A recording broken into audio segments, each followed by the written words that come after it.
Thank you for agreeing to talk about this really important topic. I think it's really important that awareness is shed on this topic. This topic that we'll be talking about today is something that's often shied about. There's lots of stigma attached to it, and a lot of time there's a lot of pain attached to it as well, and sometimes even grief. The topic that we'll be talking about today is baby loss, which is also known as miscarriage. So thank you, Anita, for agreeing to talk about this subject that I know is quite dear to you and is quite sensitive. And I would actually say that unless you've been through baby loss yourself, it might be quite hard to understand. You probably won't be able to empathize, maybe sympathize, but I think it's an important topic because people do go through it every day. And so we do need to raise awareness. And so even if this topic, you can't relate to it, please know that it's a really important topic. It might be something that you'd want to share with someone that's going through it, or you might be in a position that you might have to help or support someone close to you that will go through it. So just sit back and listen to this conversation. I think will really be helpful to a number of women. So let's kick off. Who are you, Anita? Tell us a little bit about yourself. So my name is Anita Osafo-Asare. I am a mother, I am a wife, and I am a qualified criminal solicitor. And I'm 37.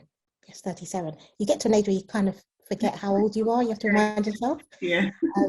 And yeah, that's me. A mother of 3. Our darling Christian, who's asleep upstairs, and our 2 other sons, RJ and Micah, who I'll be talking about quite a lot in this discussion. And they're our first and second born sons who are no longer with us. Okay.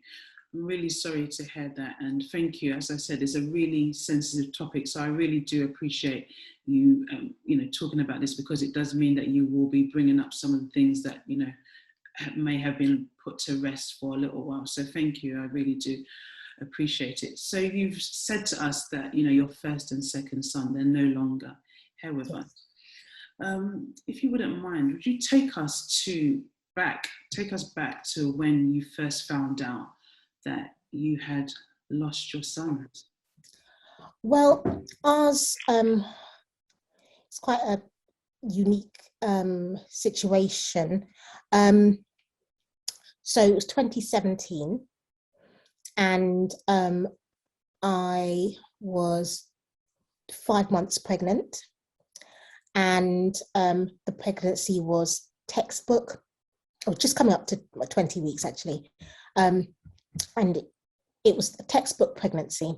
Everything was great. I'm the daughter of a retired midwife, and I was at the hospital where my mum worked at, and everybody was excited because I've known a lot of the midwives since I was small, and we'd share the news with everybody. And I'd gone to work, and it was a normal day. I worked in Guildford, so it was an hour and something journey on the M25 driving down. And I remember feeling some discomfort, a tightening sensation. And I remember I was in the middle of court, a busy courtroom. And I remember thinking, oh gosh, is this normal? I feel like I should ask somebody, but I wasn't too worried. And I went and asked a colleague, and she said, oh yes, your uterus expanding. It happened to me. Once you start getting further on into your pregnancy, you start getting a bit of discomfort in your lower abdomen, everything stretching out, your ligaments and all that. And she showed me some stretches to do, and everyone was quite encouraging, but they suggested it's best I just go home just to rest it up. But nobody was concerned or anything like that, and neither was I. But as I was driving on the M25, the tightening got progressively worse. And I remember I stopped off to go to the bathroom at my brother and sister-in-law's house and had dinner with them. And I remember I was laughing with them, and I felt like a trickling. And I just thought, because I hadn't done my pelvic floors, I was a little bit, wetting myself a little bit, which is what sometimes happens. But I remember my sister-in-law saying to me, yeah, no, that never happened to me. So I thought I really should just go home. So I went home and I decided to call my midwife. And I realized that the trickling was now a bit continuous, and it was a clear liquid. So I called my husband, who was out at dinner with a friend. He rushed back. We went straight to the hospital. I told my mum what happened, and she said that just go and get yourself sorted out. Hopefully it will all be okay. But if there's anything, I'll come and join you. The same with my designated midwife. She said she will come if there's anything. So we went, and we were in good spirits. My husband and I were talking, laughing. We're believing in God that it is well. If it's something that's like an infection, hopefully with antibiotics or something, it will be cleared up and then we can go home.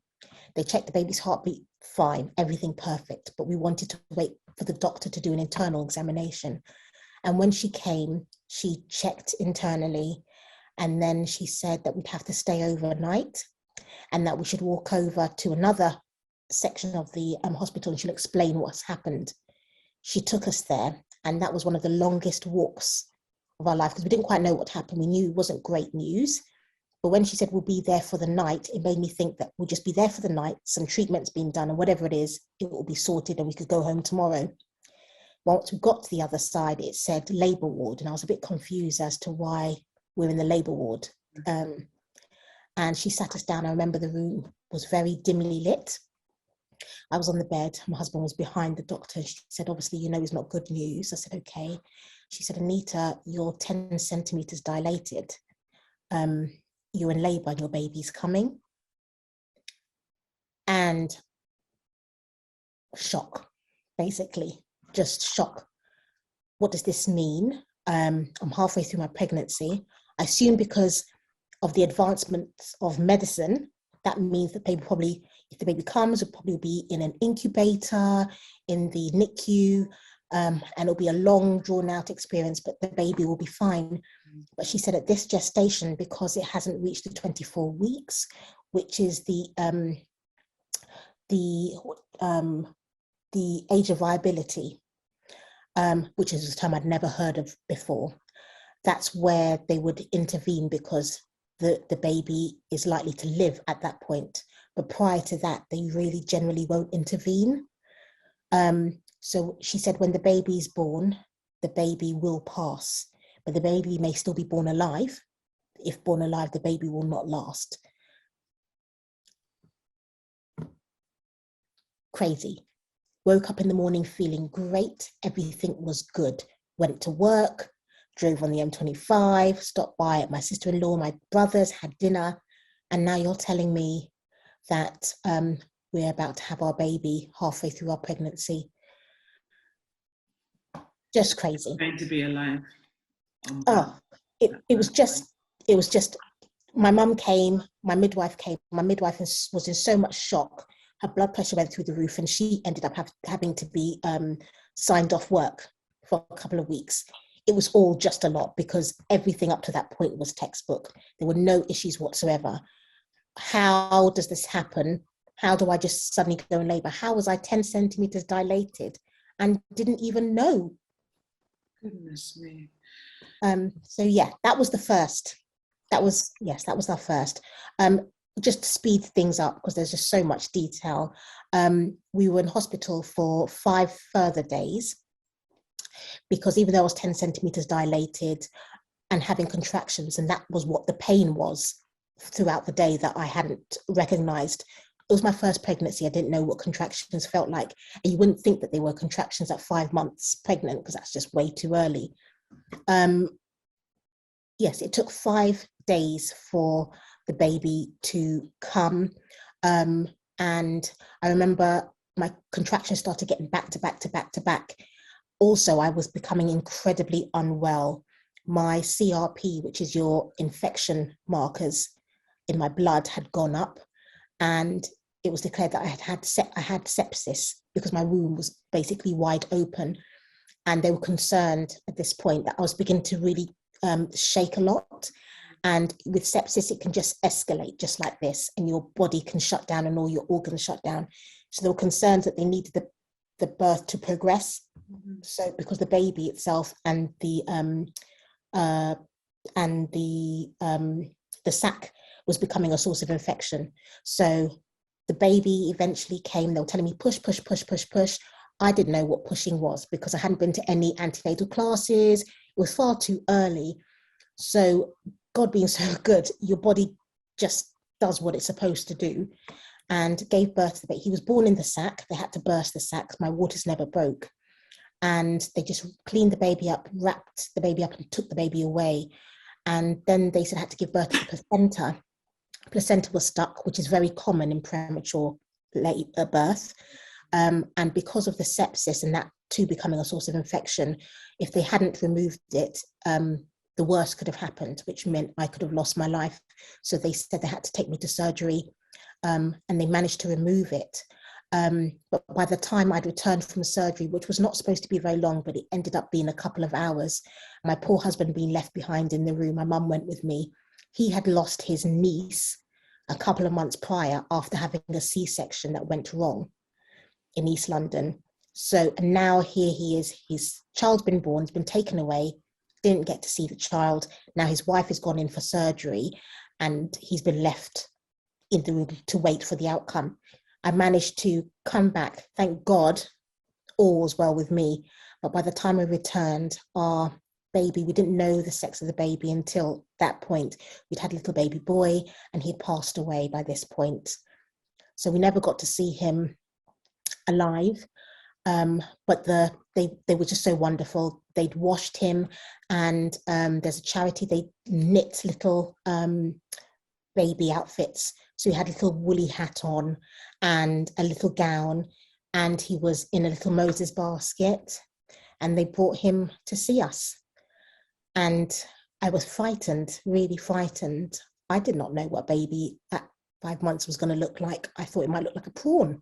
And I thought, okay, I don't want to be disturbed by what I'm about to see.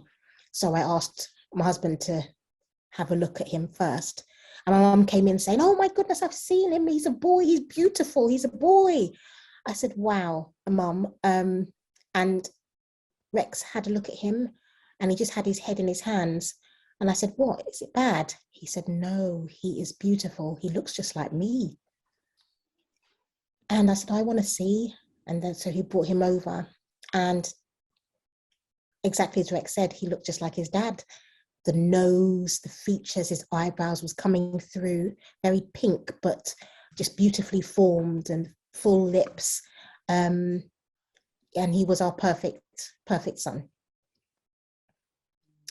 So that, that is it. Something similar happened second time round. We got pregnant very quickly after, 7 weeks, in fact. Did not even realize I was pregnant till I was at least a couple of months on.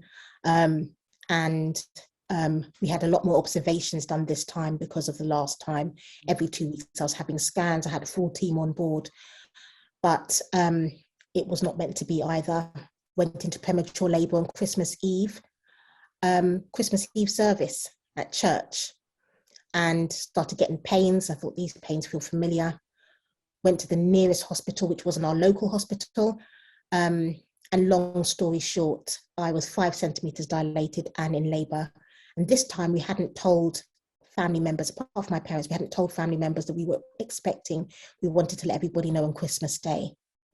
And we were due to be at the family house, my husband's family house, for Christmas. And his parents were waiting for us. Now we have to call them and tell them not only are we pregnant, but we're losing the baby again. And there's nothing that they could do. My experience at that hospital was not the best. And we can talk about that later. But 5 days later, again, we spent Christmas there in the hospital on our own. And then on the 29th of December, I gave birth to another little baby boy called Micah Joseph. And he was perfect, very plump. And he had his little hands in a fist. And again, beautiful, looked like my husband. I said, what is going on here? I'm the one doing all the hard work here. Mm-hmm. And everybody's turning out to look just like Rex, but he was perfect. And he had a little cheeky sort of half smile.